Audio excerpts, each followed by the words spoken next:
Morning you guys, it's Karen, and today I am talking about the law of attraction and how I used it to manifest money. So I'm going to tell you about the lump sum of 30,000 that I attracted, if you like. I'm also going to tell you about two other things that I needed money for or wanted money for and got, one of which was a holiday, one of which was a sofa. And I did these three things in different ways. I used the law of attraction in different ways, and so I thought it would be useful to tell you so you can try the way that works for you, because like I said, there's so many different ways of using it and it's whatever works the best for you. The first time I wrote and asked for a lump sum of money, I did so because the law of attraction had worked for me, even though I didn't really even believe in it at the time. I've always been very cynical about anything like this until I realised that, you know, that there's science behind it. But it worked for me finding this house. I was really shocked when I found my letter and this house had literally everything. I was describing it to a T and had written that letter years before finding this. So I decided to ask for a lump sum because, you know, we'd spent our savings doing up this house because it was, what do you call it, repossession. Repossession. So we'd spent our savings on this, and I was like, it would just be nice to have a lump sum of money that we could do the bits in the house that we haven't yet done, have some savings, go on holiday, you know. And I just came up with a figure of £30,000. Because the method of getting my house had worked for me, I thought I would do exactly the same thing, and that is I write a letter called Dear Universe. So I've done this quite a few times now. The letter, I have typed it and printed it out. I have written it in a book, and I have written it just on paper. I've done it all different ways, but the one that worked for the house, I had written, I just torn 2 pages out of an A4 lined book, and I had written, Dear Universe, thank you so much for this beautiful house we live in. I love that we're near restaurants that are just a walk away. It's great that we've got 2 parking spaces and don't need to worry about that. I'm really glad I have a low mortgage and we're still paying this per month. Having a dining room is absolutely amazing. You know, I literally described everything about the house, but I said it, I was writing to someone, I was writing to the universe and telling them thank you for this, and this is exactly what I love about it, and giving full details. Having 3 bedrooms means that I get to have my own room, which is this room. And I wasn't even doing YouTube. I didn't know what I would do with the room. I thought I wanted like a vanity room, but anyway, that's about the house. So that's how I wrote the letter, you know, as if it had already happened, so that you kind of feel it, because a lot of the law of attraction is you have to feel lucky. You have to feel like you're a lucky person in a good situation, and you have to be able to kind of imagine what it feels like for those things to have happened. So I thought I would do the same thing for the lump sum of cash. So I didn't just write that I wanted money, I wrote another letter. You know, I do these periodically. Dear Universe, thank you so much. I still thank the universe for my house. Thank you so much for this lump sum of cash, is what I wrote. It was so unexpected, and it gives me great security having that money. We'll be able to do so much with it. Thank you for that. And I had no idea where a lump sum of money could come from. So, you know, all I could be specific about was that it was a lump sum of cash. So I wrote that, and I wrote other things in it. You know, I think I wrote that I hoped, oh, that's come true as well. I think I wrote at that time, it's great to see Dad happy and married and settled down, and he is now. Yay! I'd completely forgotten about that. Anyway, wrote my letter, which this time I wrote it in a book, just an A4 notepad. I always make sure they're nice notepads. This one was an A4 ring bound notebook. And when I say nice, I bought it from the range. It wasn't like an expensive one. And I just put it on the shelf and completely forgot about it, because again, that's what happened with the house. I just wrote the letter and put it away. There's different ways you can do the law of attraction if you're writing to the universe. You can get it out and read it every day if you want, or you can just put it away and forget about it. You're supposed to actually kind of give it up to the universe. So the way that people say, let go and let God, it's the same kind of thing. You're just supposed to say, right, that's me, got it. I don't know when it's coming. I don't know how it's going to happen, but there we go. I actually think if I had looked at something every day, I've got such an analytical mind and such a cynical mind that it would have been worse, because I think I would have been like, oh, this is never going to happen, and that doesn't help your cause. So I put that away and didn't think anything of it. And then I got a shocking letter. And this is definitely a be careful what you wish for story. And the letter told me that basically I was losing my job. I was working in the NHS at the time in a hospital. I was at the top of my grade, so I think I was earning 40,000 when I left. And the letter basically said that the government were cutting some funding to research and development, which I kind of knew about. It just didn't sink in that it might result in a job loss, because the NHS is a very secure place to work and there'll never be enforced redundancies. But this letter said there was going to be a restructure of our department. And it was terrifying because I had such big health issues. I was working from home and earning a great salary.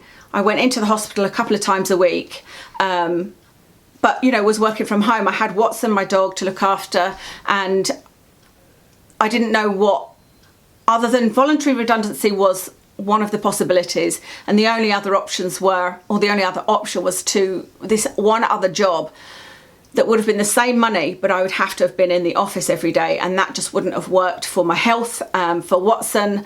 And actually it wasn't a job I wanted, because when they made the job description, because there was less funding, they'd basically put my job description and then taken one other job, split it in half, and half of it was in there. It was just a job that I looked at and was like, nobody's going to get this done. It's going to be the most stressful job ever. There's just too much in the job description. So I took voluntary redundancy, and I knew that I would get redundancy money, but I didn't know how much. And I don't know my exact figure, but it was over 30,000. I think it was maybe 31, 32,000. And when I got the check, I didn't feel rich, certainly, because as it happened, Kev had lost his job. I think Kev lost his job 2 months before me, 1 or 2 months before I did. And so it was terrifying. So what we had to use that money for was basically covering our costs and our salaries I think we ended up, it was certainly after Christmas before I didn't go back to work. I just did YouTube and photography and trained to be a dog groomer and all sorts of things, but the money that I had covered that, but it certainly wasn't play money, and like I said, it was a really scary time. So it wasn't actually until a lot later that I looked at my D-Universe and was like, oh my goodness. Well, I certainly got the cash. I got a lump sum of £30,000 or over, but not in the way I wanted. And I wouldn't change a thing, to be honest, because it actually worked out for the best. And we were able to, use that to cover me taking a couple of years off and doing retraining and, expensive courses that, like dog grooming is not a cheap course to do. And I've done some dog training, dog behaviour courses, all sorts of things, photography. So it's not something I regret at all, but it's just a lesson to be very clear on what you want. But what they teach you about money is sometimes you need to ask for what you actually want rather than the actual money to do that. So if you want to go on holiday, ask for a holiday, don't ask for the money to go on holiday. If you want a sofa, ask for a sofa, not the money to get a sofa, if that makes any sense. And I didn't really have any particular things to spend it on, but I should have been saying, I would like to have some savings. I would thank you very much for we've been able to put new wooden floors down throughout the house. So that's one thing I learned. I was still a bit too wishy-washy in what the money was for and what the money had done for us.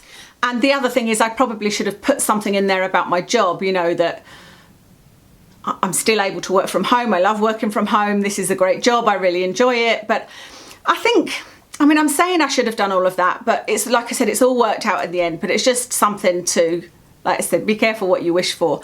So that's how I got the first lump sum of money. The next bit of money I attracted was for our sofa.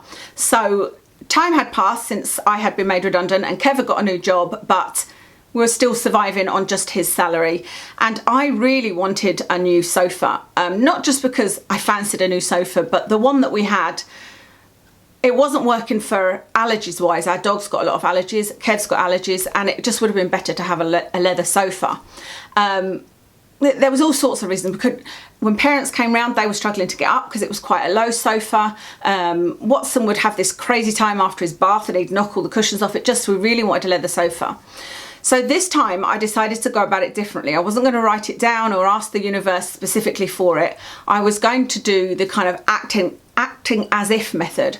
And I say acting as if method. I've never heard anybody talking about this method, but it's something I've used throughout my life that has worked for me anyway.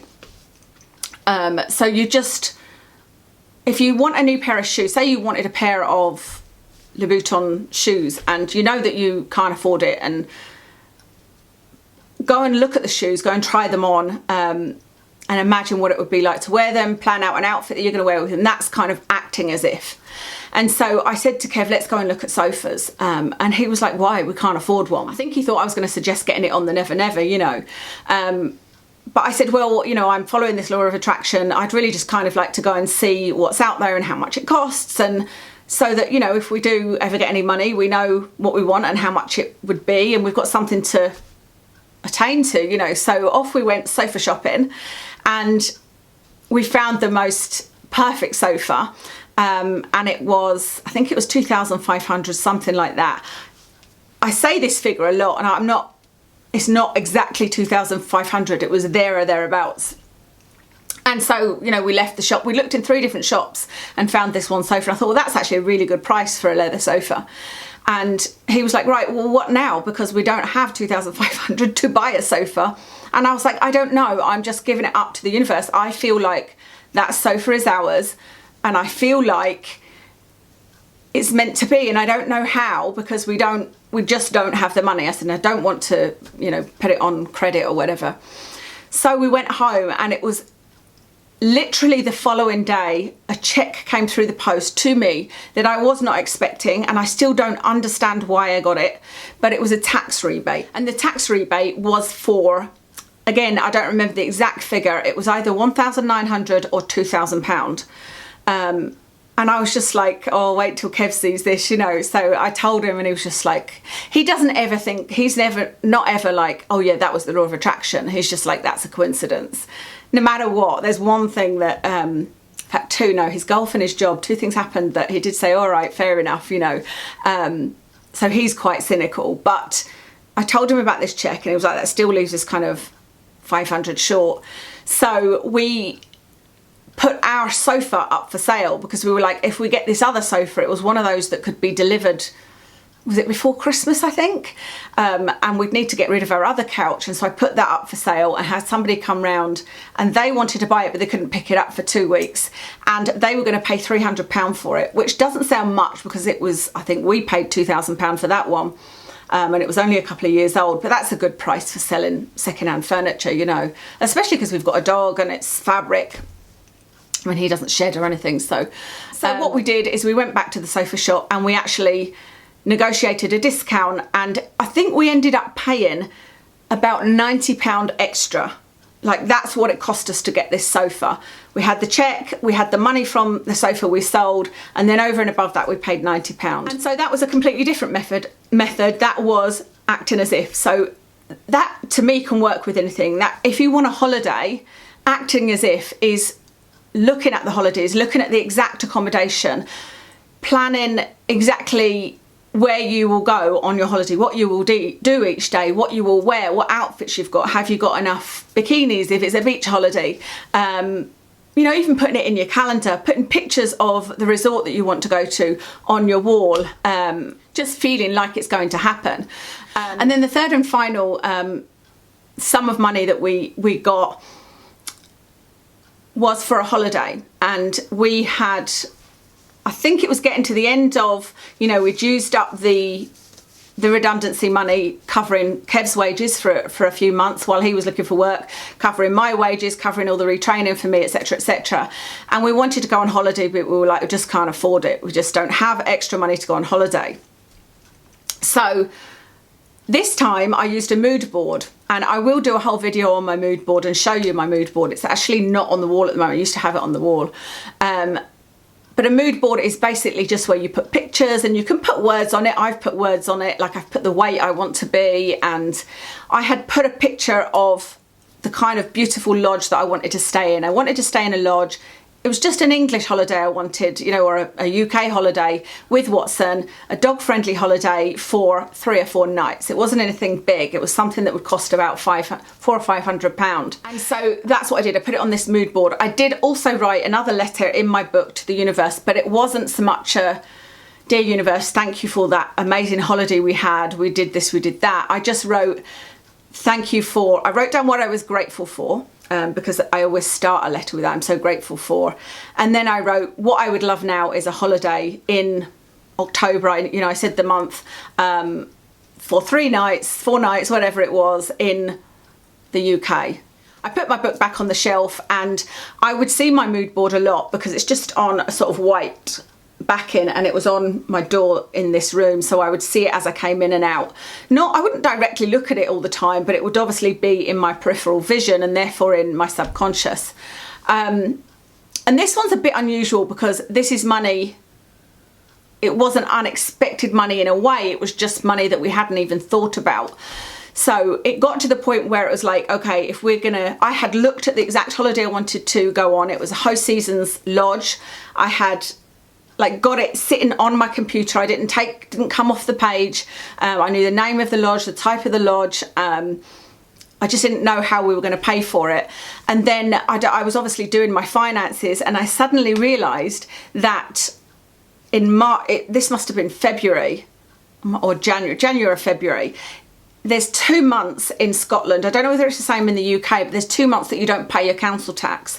And it's something that I always forget about. And I'm always delighted when I remember it, because our council tax is £270 a month. And so you pay your council tax over 10 months instead of 12. So you get essentially 2 free months, which is February and March. And so we suddenly realised that those 2 months would be free. We wouldn't be paying our council tax, and that would add up to about £500 or £600, exactly what we needed to book this lodge, have a holiday later in the year, and have money for eating out and whatnot. And so, like I said, it wasn't unexpected, as in it was always going to happen, but I just hadn't even thought about it, didn't know where the money was coming from, and it just so happened that it was exactly the right time that we were able to book it, because we didn't have to pay our council tax for 2 months. And like I said, that was yet another way of doing it, because I didn't write as if it had already happened. I wrote and just said I would like a holiday in the UK. I was very specific about what I wanted, and yeah, put a picture of the beautiful lodge, which I must admit, when I looked at it, I would think, oh, that is absolutely gorgeous. And it didn't look that different to the lodge we actually stayed in. So that was a bit longer than I expected, but I really want to give you all the details so that you can make it work. There's so many other things I could tell you that I suppose are kind of pitfalls, but if you constantly think negatively, if you are going to look at something every day and go, oh, that's never going to happen, then you're not giving it up and you're not believing it. You've really got to believe it. And if you can't believe it, then ignore it. That's what I would say. That's what I did, because I wasn't a believer. So I wrote the letter about the house and I put it away, and I still didn't believe it really. And in fact, people were telling me, you're never going to get the house that you want for that money. So if you're a bit negative, then I would say do it where you're not going to pay attention to it, and just put it away and forget about it, and trust that it's going to happen. And try and put yourself maybe in a more positive frame of mind by writing down what you're grateful for. I have had periods where I've tried to do 3 things every day. I'm grateful for this, this and this. Either by writing it at bedtime, a little notebook on my side, or by when I'm in the car, I say it out loud, things like that. And you actually, once you start saying things, you're like, oh, and I'm also grateful for this, and I'm grateful for that. So I hope that was useful. I am more than happy to do more of these. I will do one on health for sure, because I think, I was trying to think, what's the one that's most important to people?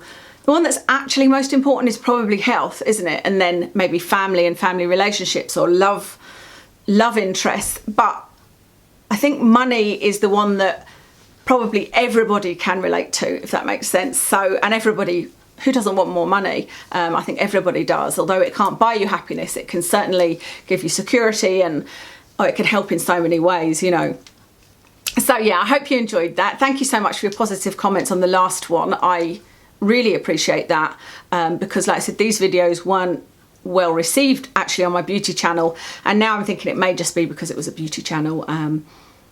So yeah, thank you very much for watching. Best of luck. If you've got any questions at all, please do leave them in the comments, and I will do my very best to help you out. And I will speak to you again soon.